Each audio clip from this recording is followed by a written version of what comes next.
शेतकरी बंधूंनो नमस्कार. मी सतीश राठोड, नेटाफिम ठिबक पुणे या ठिकाणी वरिष्ठ कृषी विद्यावेत्ता म्हणून कार्यरत आहे. आज मी आहे श्री मानाजी निंबाळकर साहेब यांच्या या केळी या क्षेत्रामध्ये आणि आपण या ठिकाणी बघतोय की साहेबांनी या ठिकाणी नेटाफिमचं ड्रिप या ठिकाणी यूज केलेली आहे आणि या ड्रिपच्या माध्यमातून निंबाळकर साहेब या ठिकाणी केळी पिकाला खताचं आणि पाण्याचे नियोजन करतायत. त्याचबरोबर त्यांनी या ठिकाणी हेडून बसवलेले आहे.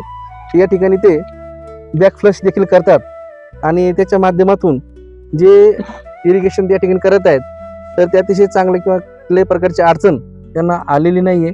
आज आपण प्रत्यक्ष साहेबांकडून आपण या ठिकाणी जाणून घेऊयात की कशा प्रकारे त्यांनी नेटाफिमचे ठिबक या ठिकाणी घेतली आणि कशा प्रकारे ते ठिबक सिंचनाकडे वळाले आणि त्यांच्या माध्यमातून आज या ठिकाणी ते चांगल्या प्रकारे केळीची या ठिकाणी कशी शेती करण्याचा त्यांनी निर्धार केलेला आहे तो थोडक्यात आपण जाणून घेऊयात.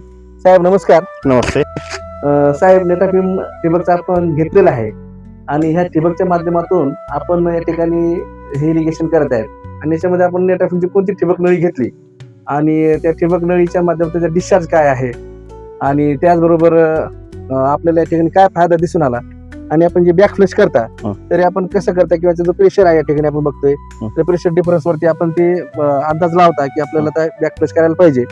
तर थोडक्यात त्याची एक माहिती द्या की तुम्ही ठिबक सिंचन नेटाफिमचं घेत असताना तुमच्या मनात विचार काय आला आणि आपण कोणती लॅटरल निवडली आणि कशा प्रकारे आपण इरिगेशन करताय.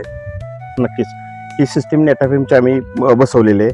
त्या केळी प्रथमतः म्हणजे आम्ही ग्रुपनं केळी लागवड केलेली आहे कोंडवे गावामध्ये. 20 एकराचा केळी ग्रुप आहे. त्या ग्रुपमध्ये आम्ही नेटाफिमची सिस्टीम सर्वांनी बसवलेली आहे. तर माझं हे 2.5 एकर क्षेत्र आहे. त्या क्षेत्रामध्ये मी 7x5 वर डबल लॅटरल टाकून केळी लागवड केलेली आहे आणि त्यासाठी मी 20 mm ची एरीज ही ड्रिप लाईन वापरलेली आहे आणि डिस्चार्ज वगैरे डिस्चार्ज त्याचा 1.5 लिटर आहे. 1.5 लिटर आहे. आणि साहेब केळी कोणती व्हरायटी वापरली आपण याच्यामध्ये? G9. Okay okay.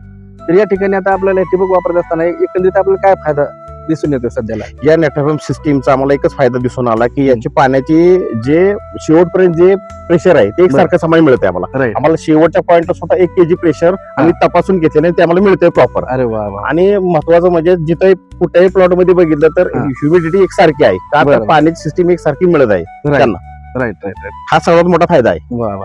तर मग तुम्ही पाण्याचं प्रेशर चेक करता ते प्रेशर गेजने तुम्ही चेक करताय तर तुम्ही आता चेक करून बघितलं का प्रत्यक्ष? हो, प्रत्यक्ष बघितलंय. तर त्याच्यामध्ये काही डिफरन्स काही नाही. आणि जो डिस्चार्ज आहे पाण्याचे एक ते त्याच्यामध्ये तुम्हाला काय काही फरक जाणवला? सारखं डिस्चार्ज आहे? 100% एकसारखा डिस्चार्ज आहे. त्यामुळे रोपाची वाढ पण तुम्हाला दिसेल एकसारखी आहे. बरोबर. तर ते आपण बघणारच आहोत आणि थोडक्यात सर्व शेतकरी बंधू देखील आपल्या सोबत आहेत. तर हे सर्व शेतकरी बंधू या ठिकाणी केळीचे उत्पादक आहेत. हो, सर्व आमचे केळीचे उत्पादक आहेत. सर्व आणि आपण देखील नेटाफिमचे ड्रिप वापर करतायत तर अतिशय आनंदाची बाब आहे. तर साहेब, आपण नेटाफिम ठिबक करण्याच्या आधी आपण काही लोकल ठिबक पण करत होता का? होतो. तर मग त्याच्यामध्ये आपल्याला काय अडचणी होत्या? त्याच्या बरेच अडचणी झाल्या. त्यामुळे तर आम्ही नेटाफिम बोललो. कारण तर आपण दिलेली खतं, आपण दिलेलं पाणी हे योग्य ठिकाणी योग्य वेळेत योग्य ठिकाणी पोहोचत नव्हतं. त्यामुळे सगळंच वाया जात होतं. अच्छा. पर्यायानं पाणी वाया जात होतं, पर्यायानं खत वाया जात, पर्यायानं पैसा वाया जात होता. याच्यावर परमनंट सोल्युशन म्हणून आम्ही नेटाफिम सिस्टीम स्वीकारली. आणि दुसरी महत्वाची की तुम्हाला नेटाफिमची माहिती किंवा आता इथले जे आमचे विक्रेते बंधू आहेत तर त्यांच्याशी आपला संपर्क कसा आला? यांचं आमचं आपले सातारचे विक्रेते डीलर आबासाहेब भोसले यांचा पहिल्यापासून आमची मैत्री होती. पण या संदर्भात आमची चर्चा कधी झाली नव्हती. चर्चा झाल्यानंतर म्हणलं आम्ही ठीक आहे आता नेटाफिमच करायचं. अगोदर मी लोकल वापरलं, बाकीच्या पण कंपनी वापरल्या पण रिझल्ट काय मनासारखे मिळत नव्हते. म्हणून शेवटी मग हा सिस्टीम नेटाफिमची आम्ही बसवली. माझी नदीवरून पाईपला असल्यामुळे सँड फिल्टरचे आम्ही 2 सेट बसवले. नदीचं पाणी आणि विहिरीचं दोन्ही पण आहे. नदीच्या पाण्यावर डिस्क फिल्टर बसवलंय, नदीच्या पाण्यासाठी सँड फिल्टर बसवलंय, विहिरीच्या पाण्यासाठी डिस्क फिल्टर बसवलंय, स्क्रीन फिल्टर. बरोबर. अगदी योग्य निवड तुम्ही त्या पद्धतीने केलेली आहे. सँड फिल्टरची निवड तुम्ही व्यवस्थित केलेली आहे.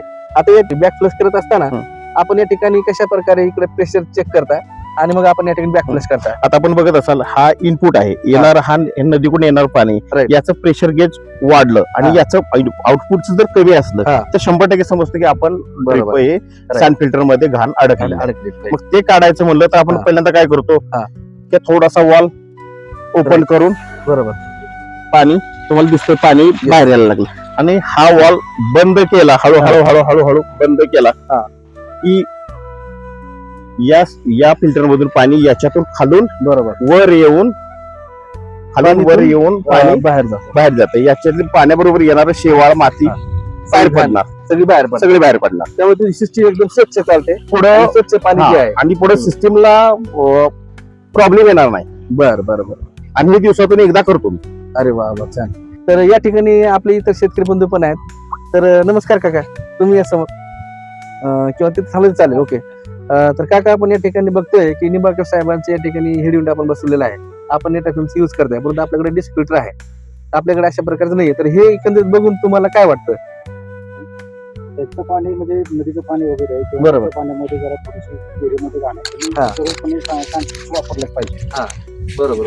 सँड फिल्टर वापरलं पाहिजे. इतर ठिकाणी जर जास्त घाण नसेल का तर डिश फिल्टर किंवा स्टेन फिल्टरचा जर यूज केला हा. तरी ते काय म्हणजे होऊन जात आहे. Right right. तर म्हणजे तुम्हाला पण लक्षात आलंय हा. की जर पाणी आपण नदीचं पाणी असेल किंवा ते पाणी शेवाळ असेल, शेवाळ काडी कचरा असेल, तर अशा प्रकारे Dish सिस्टम filter. आपण शेतकऱ्यांनी वापरलं पाहिजे अवश्य. तुम्ही चांगल्या प्रकारे शेती करतायत, तर नक्कीच नेटा फिल्म तुमच्या सोबत आहे.